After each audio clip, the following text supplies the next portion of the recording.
That's so interesting that the experience of the economy is different than the reality of the economy.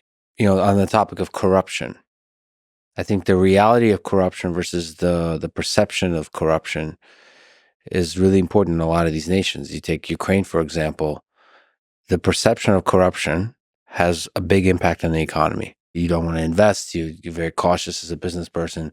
The reality of corruption can be way different than the actual perception.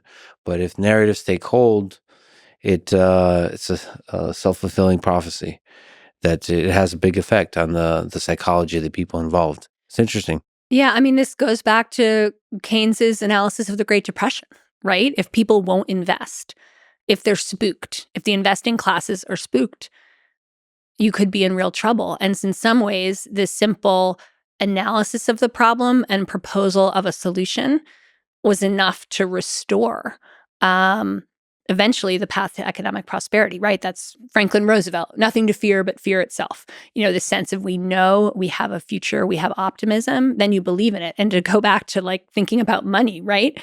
Money works because we all believe in it. It's a form of social trust, and it's a form of belief and faith in our society and in the other people in it.